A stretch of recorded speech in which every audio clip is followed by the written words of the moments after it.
Now, this type of contract will motivate your influencer to make a lot of sales because the more they sell, the more money they get, and the more money they get, the more money you get. So it's a win-win. Hi and welcome. You are watching Copywriting with Caroline, the channel for tips on how to attract your audience and convert them into loyal paying customers.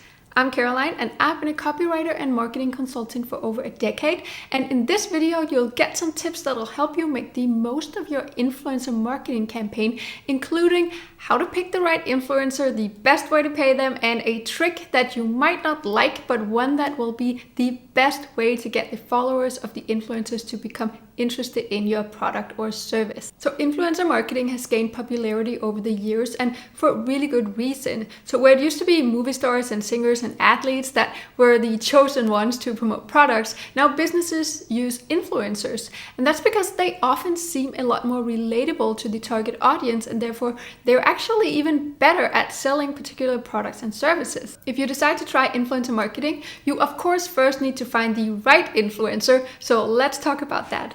The right influencer is of course the one who's going to be able to sell your product, because that's the point of your whole campaign, right? So a typical mistake here is that campaign managers go after the influencer with the highest number of followers.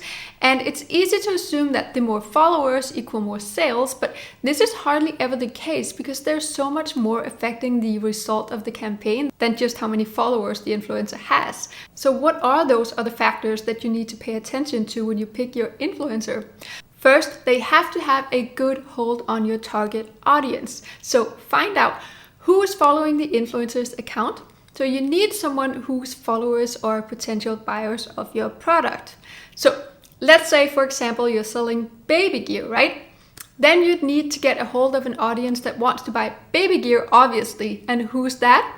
That will be people who are pregnant or already has a baby. And what influencer are going to have followers who are pregnant or has a baby? Well, it'll be safe to assume that an influencer who's pregnant or has a baby themselves and has that as the theme of their account because they post about the topic of becoming or being a new parent, they'll have followers that either are in that same demographic or they aspire to become a part of that demographic, mean they're trying to become parents, right? So think about what kind of influencers your target audience might be following. Once you have your answer, then go ahead and find them. The second thing the right influencer got going for them is that their content has a high reach, meaning when they post something on social media, the algorithm pushes it out in front of a lot of eyeballs. Also, they have a high degree of engagement, meaning their followers actually comment, like, and share. It's so easy and tempting for influencers to just buy followers, but those aren't real and they'll never buy your product, and then there's really no point in working with them to begin with, right? So the easiest way to make sure the influencer you're considering working with has a real following and not a fake high number is to simply check the level of engagement on their content. So if they have a consistent high reach of an engagement across their posts, then you're really good to go. Okay, so now you know what to look for when you pick your influencers. The next step is to reach out to them and start a collaboration. And how do you start the collaboration and how should you pay them? Well, you can either reach out to them directly by writing to them through their contact information they'll have listed on their social media page. You can also go through an influencer marketing agency.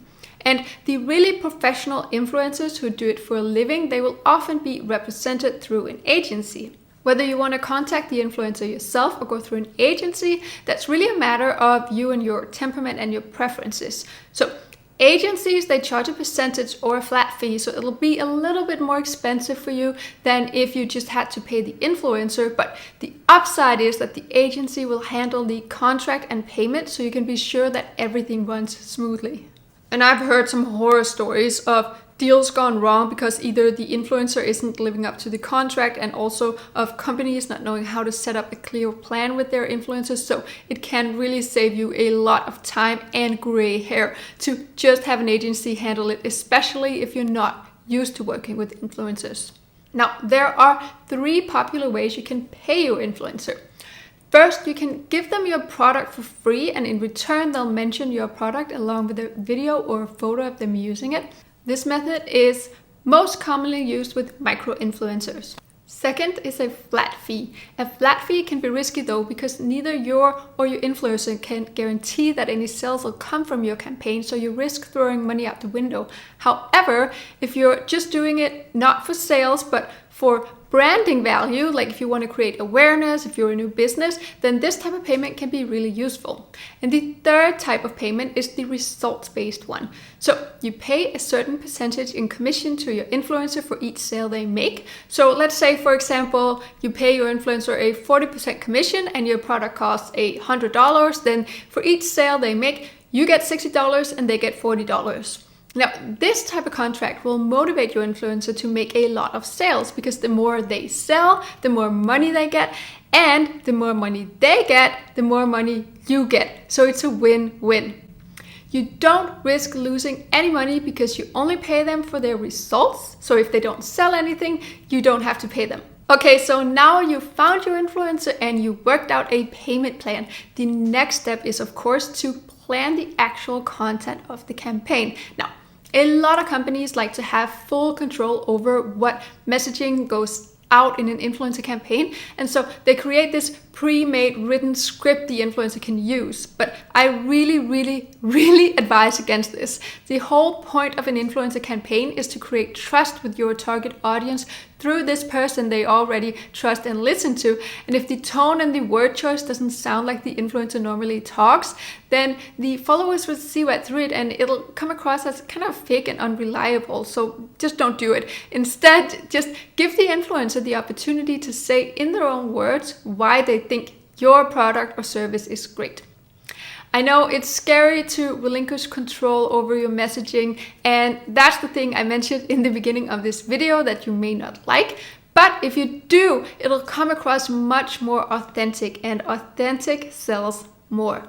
Okay, that's it for today. Don't forget to hit the subscribe button and notification bell if you want more upcoming tips. Thank you so much for watching, and good luck with your influencer campaign. I hope you have an absolutely spectacular day. See you in the next video.